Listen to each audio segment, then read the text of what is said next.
1. What size are you? 11. I got a bunch of AIs laying around the house. Right. 11s. Yeah? Yeah. I know. I was 11 when I was in 3rd grade. Yeah, relax. Relax. What he said? He said he was a child 11 in 3rd grade. You think he's a big guard, yo? Yeah, no, but I'm way bigger than y'all. Nah. 6'1" on a good day. Nah, I'm 6'2". No, I'm you're 6'2". I'm legit 6'2". I don't know if it's, Carlos is considered a small guard, though, so I don't know. I don't know what's his excuse. I'm the biggest one out of these 3. I don't know what's his excuse. I'm the biggest one out of these 3. I don't know. He is small guard. He think he big, but he's small. He's a small guard. Bobbito, they wouldn't... He's just slower. He's just slower than us. What's up, everybody? Peace. My name is Bobbito Garcia, a.k.a. Cool, Bob, Love. Let's talk about what a point guard is. Excellence, the leader on the floor. The coach for the coach. Let's elevate the title to point guards, the title that very few have ever attained.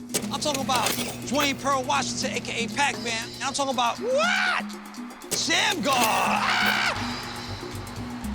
Kenny Anderson. Ah! Future, Speedy, Bone, Professor. Come on now. All the point guards I just mentioned were birthed here on the hallowed asphalt of New York City. But let's go beyond. A Puerto Rico, the island of enchantment, and recognize the point guards de allá. There's 3 players who are kind of like Los Tres Reyes. It's a holiday in Puerto Rico. You understand? They already legendary on the island. One had his number retired on the national team. He goes by the name of Carlos Arroyo. Another recently retired as an NBA champion. His name, JJ Barea. And the last but not least, the young one in the mix, who's about to create waves and havoc in the NBA this upcoming season. He goes by the name of Jose Alvarado. And this is the point guards de Puerto Rico. Point guards, PR. Let's talk.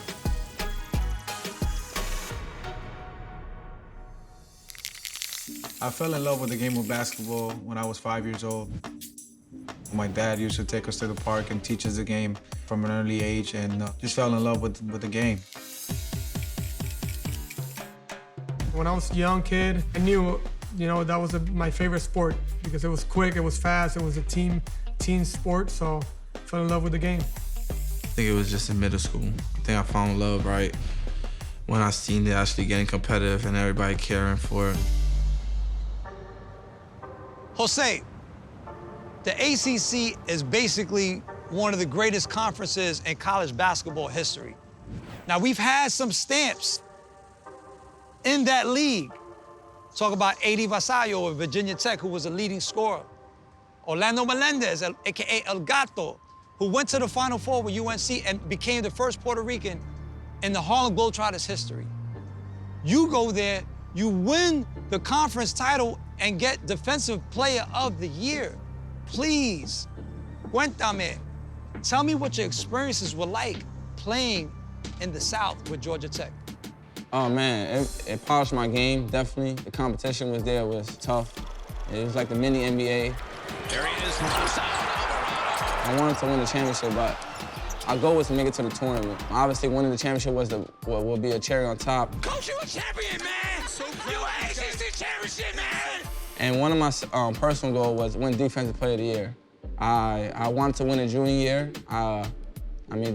Trey Jones won it, well-deserved, but I wanted to win it my senior year. That was my selfish goal. And then the team-wise, we just wanted to lock in. The season kept going, connection kept getting better, and we were like, yo, man, let's just win this whole thing. And that's what it came down to, and it was a great experience. This is like a dream come true, and I'm proud of my guys. Yo, interesting little tidbit, right? This is crazy, because all of you were heralded in international play. You had your props in college basketball. But come NBA draft day, none of you get selected. All 3 of you were undrafted. And each of you far exceeded expectations. So please tell me in each of your words, what were your expectations there? Because I'm a true believer. You had heart, skills, and the mentality to play in the NBA. You all proved it. Talk to me. I think the question should be, did any of us got promised to get drafted? I got promised I was gonna get, oh yeah. Carlos, chill, time out. You trying to host, yo? I'm just saying, like. Because I'll trade with you. I'll play in the NBA and you can host this show. I got promised by Indiana, Miami. What pick? I think it was second round, like early second round. They had like I ain't 30, get promised, I'll tell you that much. Yeah. I ain't get promised. I knew where I was going. I was coming from a small school, so I knew I had no chance, you know what I'm saying? Like, being undrafted, I guess, you know, they say after a certain pick, it's better that you don't get drafted so you can choose where to go. First round, yeah. But, you know, then it's, you know, uphill too. Yeah. You know, you have to go to camps and you have to, you know, showcase what you can do and be able to provide what the team needs at that particular time and, you know, do the little things. Yeah. You know, you don't go out there to be LeBron, be Michael Jordan, be all these guys, you know, they already have them. I mean, I'm not saying I didn't want to get drafted, but I think that what made me who I was, to not to get drafted, like to just keep pushing, keep fighting through all the adversity, everybody telling me I can't make it and stuff. But they made the way though. I'll tell you, I looked at them when they went undrafted and I knew when I was going undrafted, I just kept on telling them, I want to be like them, I want to be like them, and I mean, I ain't dumb yet, but, you know, I got to the situation to be in the NBA, so. It's about opportunities, you know? I knew coming out of college, I had the numbers, but I was small. I was little. So I knew they were not gonna draft me, but I knew they wanted to see me play in the summer league or see if I could play in the next level, and that's exactly what I wanted. For me, it was perfect because I was with Dallas, but I wasn't playing at all the whole season. And during Christmas time, I think it was, Coach Avery calls me and tells me, hey, we're gonna send you down to the G League so you could play. How about Barea? Play the entire second half here. It goes to the hoop again, and Jose Barea's got 19 points. And it was perfect. I played 8 games. I was there for 2 weeks. I played the best basketball of my life. Shot every ball. Yeah. It was 7-1.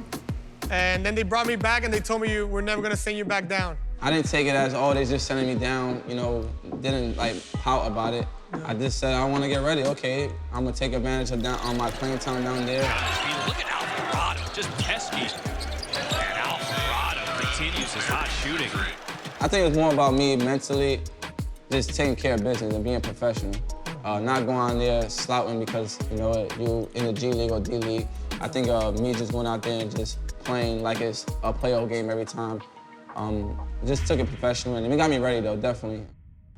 Imagine this, an island of 4 million people with 10 million throughout the diaspora, producing hundreds of professional baseball players. But bust it, the #1 sport on the island is baloncesto, basketball. In fact, the pro league there, Baloncesto Superior Nacional, is 10 years older than the NBA. Yo, no conversation about point guards of Puerto Rico is complete without the first mention of the originator, Juan Vicens. In 1959, in the FIBA tournament, he was recognized as the best player in the world, period. In 1964, he led our national team to a 4th place finish, which was the highest in Olympic history for El Equipo Nacional de Puerto Rico.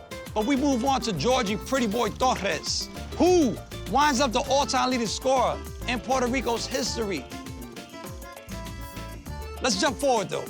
Let's talk about a serious OG from the 70s. In 1973, he led Clinton High School to the PSAL championship and was the MVP. In 1977, he led Marquette University to the NCAA championship, won, and was the MVP. And Marquette has won the national championship. In 1980, as a teammate to Magic Johnson and Kareem Abdul-Jabbar, he won an NBA ring as the first Puerto Rican and first Latino in league history to play, period. But not just play, but win a ring.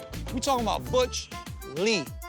Let's save the best for last. James True Carter, AKA El Presidente, who as a member of the national team de Puerto Rico defeated the U.S. national team multiple times under his point guardness and energy. Carlito, let's start at the beginning because you grew up in Fajardo and the pro team there was the Cariduros. They had a star that went on to be the all-time leading scorer in Baloncesto Superior Nacional's history, Georgie Pretty Boy Torres. Georgie Pretty Boy. I didn't know Pretty Boy. He had that uptown bounce with him. He had the, yo! I heard you was the ball boy when he was a star. Yes. How did his game influence yours? I have a lot of history with Georgie. Like you said, I was a ball boy for the Fajardo team when I was 5 years old. And then once I became a pro, you know, we played together in some championship teams with Santurce in Puerto Rico. So we were teammates. I was his ball boy. And a couple years back, when I decided to go back to Puerto Rico and buy a team and move it to my hometown, he was the first call that I did to come to my coaching staff. There's a lot of history in me and Georgie. So, Buster, we have an illustrious history of stiff competition of el equipo nacional de Puerto Rico contra Team USA. In 1976, we lost by 1 point in the Olympics. We were led by Butch Lee, the legend, and Neftali Rivera. But let's jump to the 90s, led by James True Carter. The national team of Puerto Rico defeats the U.S. in multiple international competitions, Goodwill Games, World University Games. But the whopper is 2004. The U.S. had never lost by this many points, 19, and that defeat came to the hands of the Puerto Rican national team led by the one and only, the man whose number was recently retired, Carlos Arroyo. Yo, please, tell me what the team was thinking, because clearly you went into that game with the mindset, yo, we could beat them. And bust how, that team featured Allen Iverson, Hall of Fame. LeBron James, future Hall of Fame. Dwayne Wade, future Hall of Fame. Amari Stoudemire, All-Star. Stephon Marbury, All-Star. I mean, we talking about the cream of the cream, yo, not the cream of the crop. The end result, I think nobody believed, you know, the way it went down. We scrimmaged USA that summer before the Olympics about 3 to 4 times. And the one thing that Larry Brown, that was the coach for that team, so they asked us to play, you know, man-to-man throughout the whole scrimmages that we had. So our coaching staff was like, we're gonna play zone the whole game, you know? So we had an advantage as far as preparation when it came down to playing USA. But it was an amazing moment for Puerto Rico basketball, for the history of basketball in our island. To this day, they celebrate that day like it's a birthday. It was a team effort.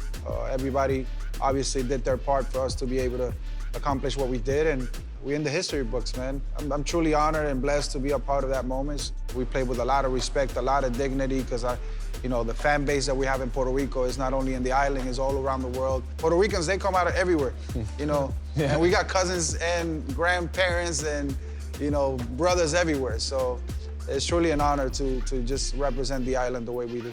So the wild thing about that game was that it was in Athens, Greece, which in our time zone was like 9 a.m.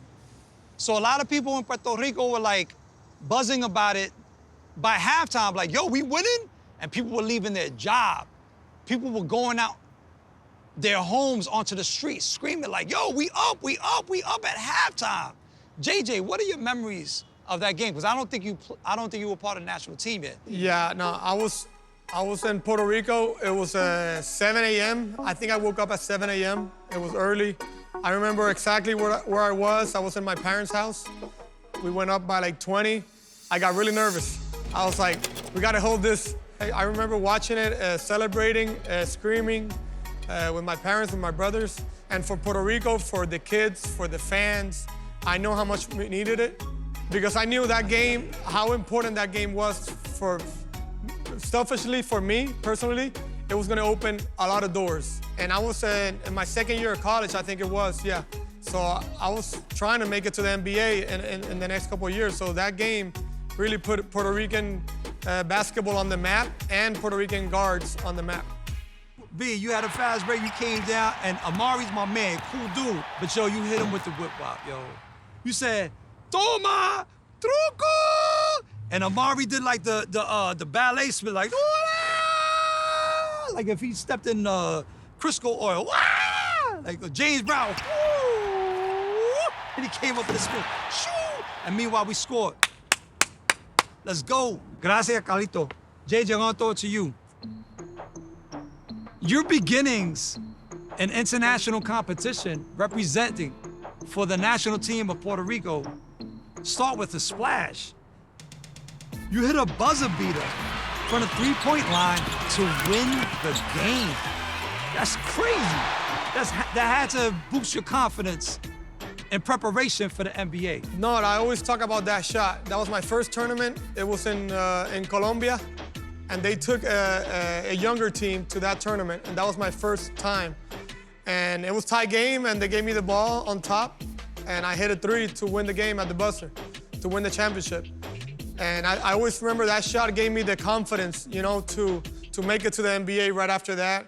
So JJ, this is one of my favorite moments in NBA history. I'm gonna keep it 100 with you because, and it's also historic, not just for the league, but also for the franchise that you represented for so many years, the Dallas Mavericks. In 2011, during the finals, in Game 4, the coaching staff decides to change the starting lineup and insert you. That's crazy. I mean, that might happen in the middle of a season, rare for the playoffs, but unheard of for the finals. And the crazy thing is, after you started, the Mavs didn't lose again. Y'all won 3 in a row and took the chip. Where were you when the coach shared with you that you're starting? Yeah, I was driving home from practice the day before the game, and coach calls me and tells me, hey, we're gonna start you tomorrow. We're gonna change things up, and all we want you to do is grab the ball and attack the paint, try to find Dirk early. Like, I go home and I tell my parents, yo, I'm starting tomorrow in the NBA Finals. So I had to find a way to stay as relaxed as possible. But it worked out. So it was a great move by coach. It was not easy to make that move, but he made it, and it worked out for us. JJ Barea receiving a rock star welcome. I knew it was gonna be crazy, but I wasn't expecting what it was. I can't describe it. It was so special. It was everywhere in Puerto Rico. I knew they were watching all the games. They were celebrating with us, and it was so special. Moments like that, you know, makes you want to play for Puerto Rico even more, you know? It was amazing, man. It was amazing. Yo, I'm not trying to start no, no fuss, but the Lakers weren't predicted to win the 1980 Finals. But they have Butch Lee, a Puerto Rican, on their squad. It brings good luck, you understand? The Mavs had JJ Barea, and JJ, I'm not saying nothing against you, but the Miami Heat had Carlos Arroyo on that squad that season, but they decided to let you go. I don't know. I mean, what would have happened if the Miami Heat, with Carlos Arroyo as starting point guard, were playing against the Mavs with JJ Barea, the starting point guard, going against each other? Woo! I'm not trying to start no mess, yo, but that would have been good. It would have been nice. It would have been really good for Puerto Rico, having me and Carlos against each other in the finals. But yeah, I think that was, you know, I always say it. They had Carlos, and Carlos was playing really good that year, and they traded him for some reason. But I think it was good for us. Yeah. Nah, man. It's part of the business, Bobbito, you know? It's part of the business, man. So, Jose, like, you do something that's a little cuckoo, you know? Like, if I was a coach, you would be driving me crazy. Most people try to steal from behind in the front court on a fast break. You do it in the back court on the inbound or off of a change of possession. Oh, from behind, Alvarado scored. What were the sidelines? What were your teammates? What were your coaches telling you? Like, I'm sure they didn't approve. I mean, it just happened naturally when I was around like 7th grade, 8th grade, but I got in trouble for it for a while. You know, people telling me you would not make any team doing that. My college coach was like, if you do that, I'm subbing you out. So I'm like, and then the NBA, Coach Wilkie Green really never said nothing to me. I think he didn't even know I was doing it at first. I think he was lost too. I think he was just looking up the court. So he couldn't really say nothing at the time. But when I did do it, I was ready. The ball was stolen, so he liked it. He never told me nothing, never told me nothing about it. Trying to figure out, and this is what Alvarado does. The whole world knows, so sometimes I'm gonna try to do it for the rest of my career. He did it in Puerto Rico and cost us a 3. No. Yes, you did? Yes, you did? Yeah, no. Yes, you did. I'm gonna send you the clip. My thing right here, I think I would have got Carlos and JJ. Oh. Carlos would have thought he was cool, you know. He wanna do all those fancy things. Carlos be skipping on the way down. He be skipping on the way down. He would have never got me. He would have never got me. With his N1s. With my N1s. A few months ago, Jose, you became a new member of El Equipo Nacional de Puerto Rico, the national team of PR. And you got busy, kid. Alvarado drives in, banks it in. I heard Cass was calling me up from the alley. Yo, this kid Jose could rock, yo. You have a lot of potential moving forward in international competition. And the fans out there, they love you already, yo. So please, as a New Yorican going down to the island, share with me what emotions were pouring out of your veins when you first put that jersey on. This opportunity was like a dream come true in the sense of just in the Puerto Rican world, you know what I mean? Like, it's crazy. Like, I came off the plane and I felt home. I felt like, wow, this is how it feels. And then the love with the fans, man, it was so much, it's crazy. They just had my back the whole time, man.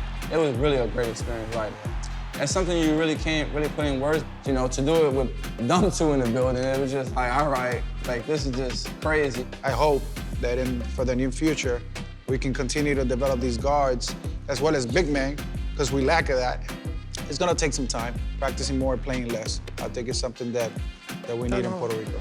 No, he's saying it. Yeah, like we need, like my kids are playing ball now. They're playing from tournament to tournament, from weekend to weekend.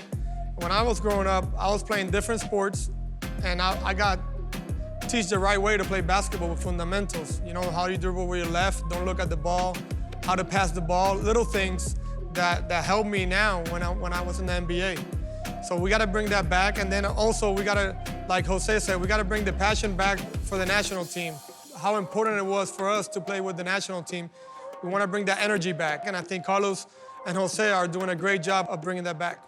It's big shoes to fill for them. I'm not saying I'm gonna fill them. Forget basketball. They did stuff for Puerto Rico that nobody even, probably even could try to do, you know what I mean? So just for the heart, for the island. So I just wanna try to do the best I can to follow the history they did.